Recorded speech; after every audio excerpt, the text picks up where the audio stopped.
Hi, today I'm actually going to talk because this was a really good reading and it's too much to type. First, I used this deck. It's in my TikTok shop. I love this one, the Woodland Wardens. Okay, and we have the sheep and the blackberry, the snail, huckleberry, and the duck and the chrysanthemum. And just the way that I do readings, I like to do, I call it my energetic audience, and do oracles or animals or whatever first, almost like they're viewing the story, like they're my little audience. So these are the 3 cards I drew, and on top of them I drew 3 more, and these are also in my shop. These are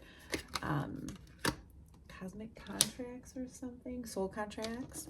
And look at how these match up. I love doing readings like this. There's like a feather and the colors match, and they actually have similar meanings. So the sheep is being vulnerable, allowing yourself to be guided.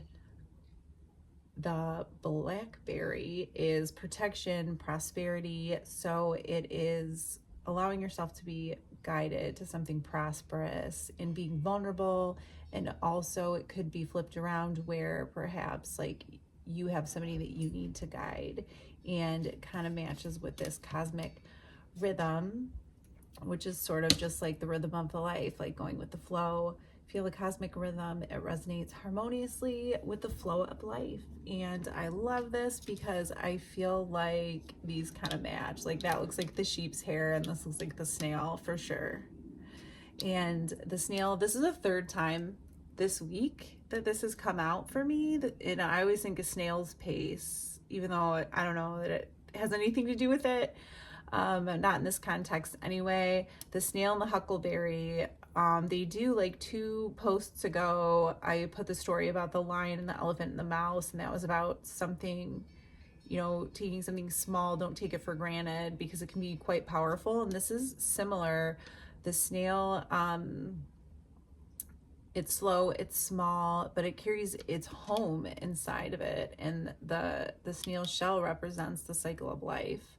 And the huckleberry is kind of the same. It's small and overlooked, but it actually is full of nutrients, and you know, can be a good source of nutrients if you are, I don't know, stuck in the woods or something. So it's basically the same message. Don't take something small for granted, because you know, it can have everything that you need. And to go inward inside yourself, inside your home. And then that also is, you know, deep healing. Allow yourself to heal. It's essential for your soul's growth, and talks about renewal. And then we have the huckleberry, full of nutrients, the duck and the chrysanthemum. The duck represents good fortune, and I thought this was really cool because the colors match. It has a feather on this card, and the duck, I think I read they used to give it in Egypt like gold. A duck was just as, I don't know, valuable as gold or something. Sorry, I can't remember.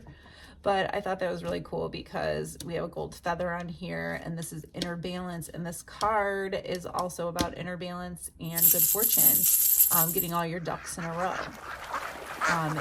and good luck. So I felt like that this is sort of a repeating message, and that's how you know it's a good one. And it continues. Here we have the Tower in reverse. The Tower in reverse tells me, the way that I read this was, I love this deck. It's not in my shop. It's my own personal one. But the Tower reverse is like people, humans. It's like an alien deck. Humans stacking things tall, and bigger is better, you know.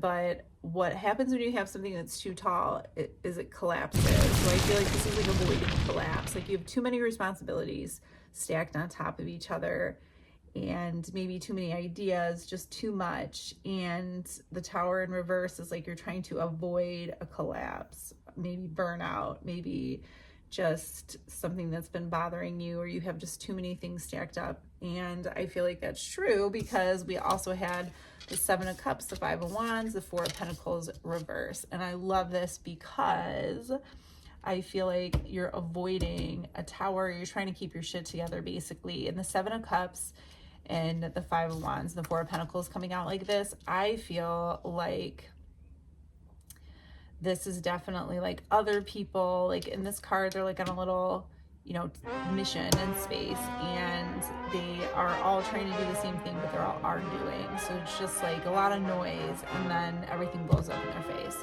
So I feel like Seven of Cups is saying like you have a lot of things like weighing on your heart, and you have a lot of options, and you're confused, or you're just, you know, too many responsibilities, tasks. There's too much noise, basically, and you need to let it go. Four of Pentacles, let go. You're holding on so tight, trying to avoid this tower, and all you actually need to do is open up that folder right there. The guy's like all calm, but he's holding on, and I feel like this is just chaos and noise, and you're trying so hard to keep it together, but you need to let it go. And I feel like you need to open that folder and just see what's inside.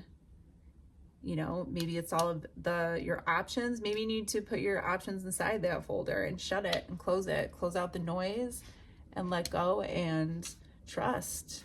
That's kind of what it says, is like the whole message is very trusting yourself, going inside, being in rhythm, being in balance, and drowning out the noise. And it continues, the message continues to be this way, because this is a beginner's tarot deck, which is pretty cool because it has all of the, you know, what it means flipped all around. But this came out when I pulled some clarifying cards, and it literally fell right over here. Evolving always means letting go. So again, repeating message. Evolving means letting go. Maybe it's time for you to collapse, actually, and build something better and new, because right here we have the Empress, and the Empress, I mean, she's kind of the best, right? Mother of invention. She is all the queens combined, and you're the Empress. And I feel like once you let go, you know, you're in Empress energy, which is also, here they all come together. Two of Wands. The Two of Wands is, I also feel like this, one of these cards, I believe it was the sheep or something, says something about focus in there. And I feel like I was drawn to that because he's like focusing on something. And this is about exploring the beginning of a journey. And I feel like this, it's like three parts, like going inward, chaos and noise, letting go, transforming, and the transformation on the other side of all of this, if you can let it go, is the Empress energy. The Two of Wands is like seeing something. I mean, I don't even think it doesn't really mean that, but I feel like he's like seeing something from a different perspective, kind of like hangman vibes, or just like he's like inspecting it and exploring it. And the Three of Wands came out, and the Two of Wands and the Three of Wands is so good because it's just like the journey of expansion. So if you can do all this, you're taking the Empress energy into this journey of expansion. And the last card that came out, Ten of Pentacles. Everything has come to fruition. You master all the stages.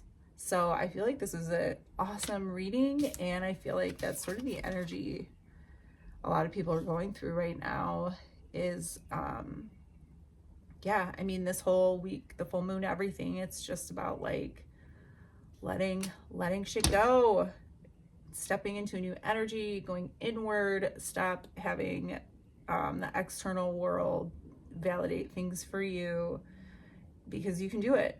And Ten of Pentacles is the end. So yeah, good luck.